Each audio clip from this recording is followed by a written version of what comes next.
Welcome to Amplifying Leadership, a podcast dedicated to leadership and all that goes with it, with guest stories, wins, tips, challenges, and more. My name is Tara Lehman, and I'm a partner, coach, and consultant at Twin Life Coaching and Business Services, of which Amplifying Leadership is a division. For our leadership clients, we love to support you through this podcast, tools, coaching, community, and more. To learn more about our Amplifying Leadership division and our leadership community, please visit amplifyingleadership.ca. Today, I am welcoming Scott D'Amico, a leader of Global Communications Skills Training Company and podcast host. Welcome to the show. Thank you, Tara. Glad to be here. So why don't we start, and I always like to start with this, is to learn a little bit about you and your leadership journey. Thank you. Glad to share that. It's been quite a journey. Has it? Yeah. Yes. I'm currently the president of a global communication skills training company called Communispond. But prior to that, I started my career in the classroom as a teacher. And if I think of my leadership journey, it honestly probably began even before that, just when I was younger, especially a lot with playing sports, really focusing in on how do I help people? It's just something in me that I really do like to solve problems and to help people and to try to get the best out of them. That's likely what brought me into my first career as a teacher. I really just enjoyed working with the students. I focused in on high school social studies, but just really working with the students to help them achieve their potential. After about 5 or so years of doing that, I made a big transition and moved into a sales career, still in the education realm, moving into corporate training. But I thought, how can we help get adults excited and passionate about education and development, and then really start to see that trickle down through the families and into the schools and in the communities. When I was in sales early on in my sales career as an individual contributor, I did enjoy it. But I found myself gravitating towards opportunities once again to coach some of my peers, to mentor people from other parts of the company or other parts of the country that were in the same role as me. And I knew very early on, I wanted to get into a people leadership position because that was ultimately my passion. And for the past, 15 years now, I've been in people leadership positions in some form or another, whether it was directly leading sales teams, sales organizations, or even now my current company just providing overall strategic leadership for the organization. For me, it really comes down to, as a leader, it's no longer about me, it's about my people and what can I do for them as individuals to understand them, what drives them, what motivates them, and ultimately, how can I help them get to where they want to go? Love it. Love it. And you're not the first person, by the way, to tell me sports was one of the places that you started to then going into different roles at corporate to perhaps having your own business. So I'm very happy that you mentioned too about people, especially leaders, looking at developing themselves with education and training, because it is very key and it's very important that they do that as well as asking their team to do that. So love that you brought that up. When you think about maybe your business or your own personal leadership journey, what do you feel is the biggest obstacle that you've had come across? I think one of the biggest obstacles when it comes to leadership, I would say two things. First is getting people to check their ego at the door. As I mentioned a little bit ago, when you become a people leader, it's no longer about you. It's about those folks that are on your team. So you really need to understand that and figure out, what can I do to help them? So I think first, you have to check the ego. The second part ultimately comes down to communication. A big part, if not probably the most important part of effective leadership is communication. You could have all the greatest ideas and strategies and tactics in the world. You can work for a nice organization, have fantastic products and solutions, but if you cannot effectively communicate with your team, whether it's simple day-to-day operations, but more importantly, communicating that vision or communicating expectations, you're going to fall flat. And I've seen that time and time again throughout my career either colleagues that I was working with, or sometimes unfortunately leaders that I had to work with or work for, the communication skills just weren't there. And a lot of what I do with the current company is our team and our facilitators are working with organizations and their leaders really around those key communication skills. That is a topic that speaks to my heart. It's one I'm always asking and talking to others about, is communication. So why don't we go into communication a little bit? What's your favorite communication topic, shall we ask? Mine, for example, is active listening, but some people like to talk about the different ways of communicating. Do you have a favorite part? I would say hard to drill down a favorite part, but one of the things that is just really intriguing to me, I think two things. One is business communications and writing. Another part really is around storytelling. When you're a leader, a lot of times you have to convey complex information and try to get people to understand it, to buy into it, and ultimately to be excited about it and move to action. And that's where stories can come into play. So I'd say the written communication is really interesting because, quite honestly, it's just terrible in the business world. There's so many tools like now with, Chat GPT and things like that are changing the landscape a little bit. There's definitely a lot going on there, but really storytelling and communication is something that's pretty fascinating. And I love that. And I want to come back to something that you just mentioned too, about making sure that you're communicating a way they understand. So communicating to be understood, but also communicating to ensure they understand. What do you see are some of those challenges or ways maybe even that we as leaders can work towards making sure they're understanding what we're trying to communicate? What are your thoughts? I think a big part of that is really starting with focusing in on your audience. You talked a little bit about, something important to you is really this active listening and making sure that you're listening to people. So think about your audience. And if you work for a large organization, you're going to have multiple audiences, right? You can't just say, okay, the audience is the employees of the organization. You might have 5, 6, 7, 8, 9, 10 layers of people within the organization. You have multiple divisions, finance, research and development, sales, marketing, whatever. Those audiences are all going to be a little bit nuanced. So you want to start to think about the audience.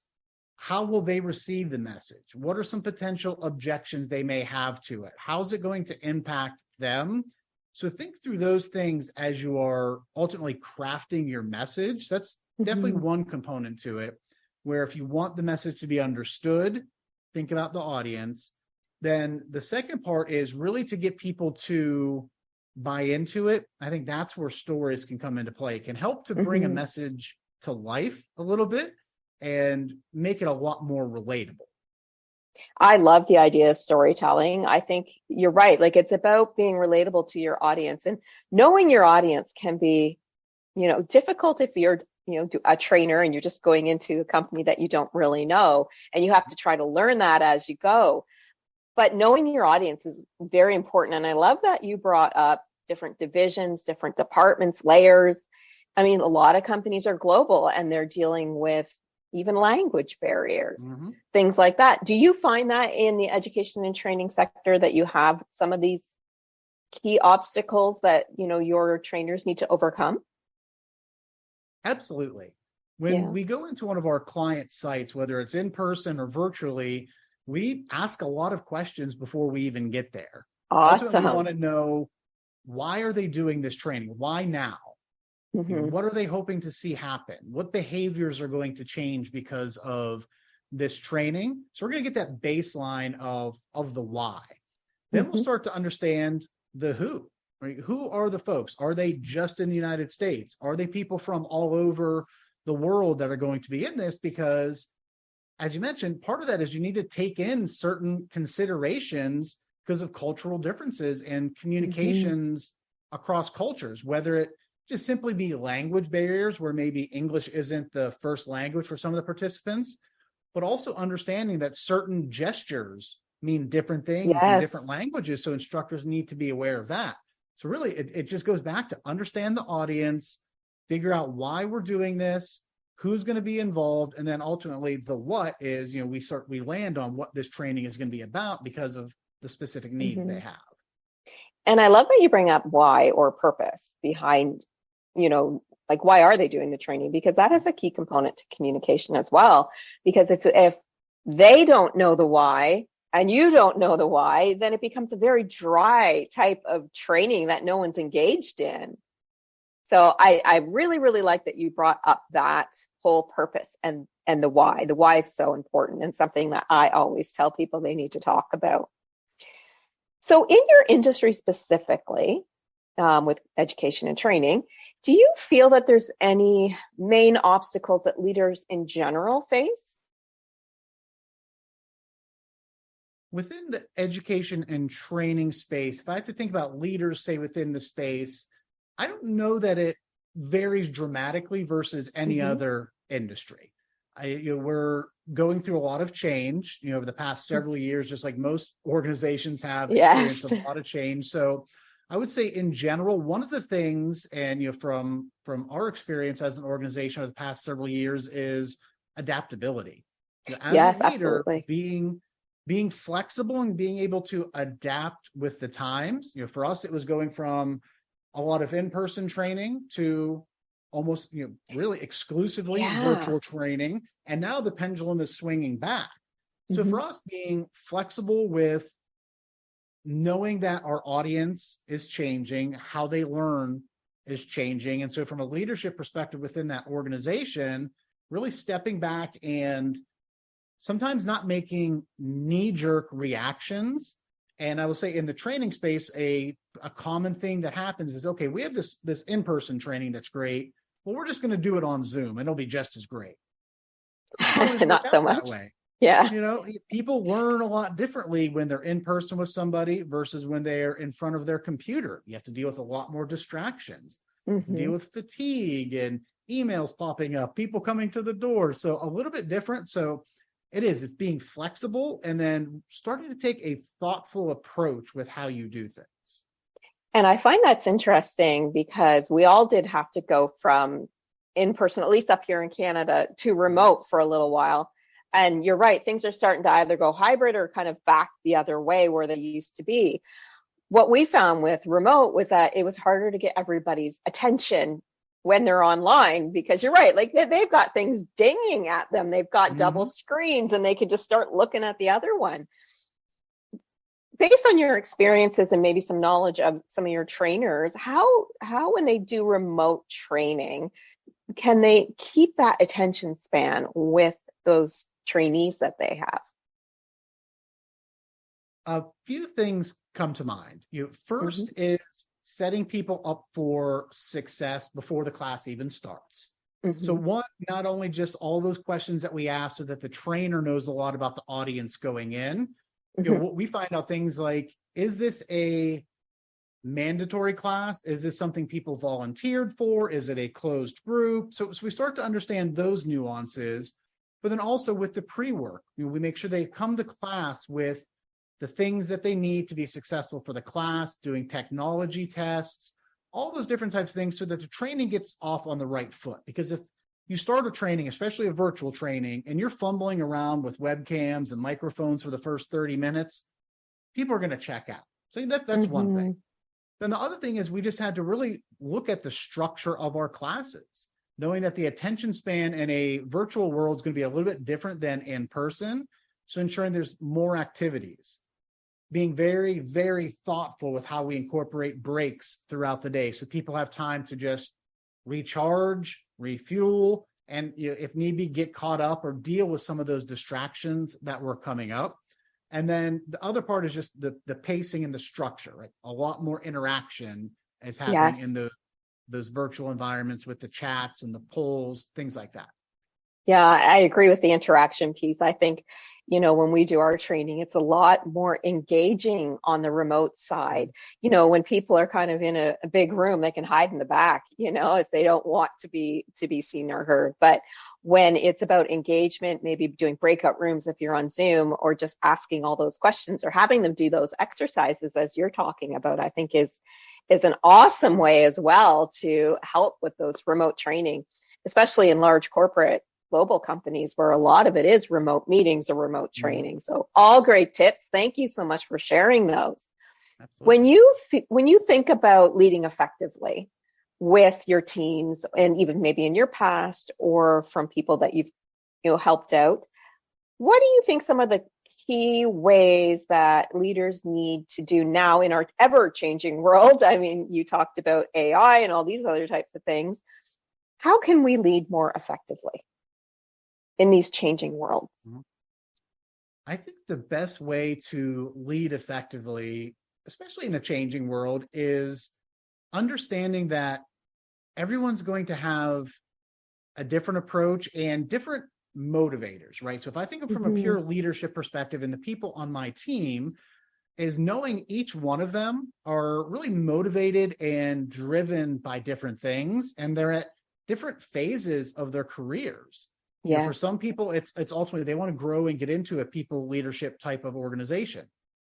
Some people, it's really purely financial, right? What can we do to help them earn more?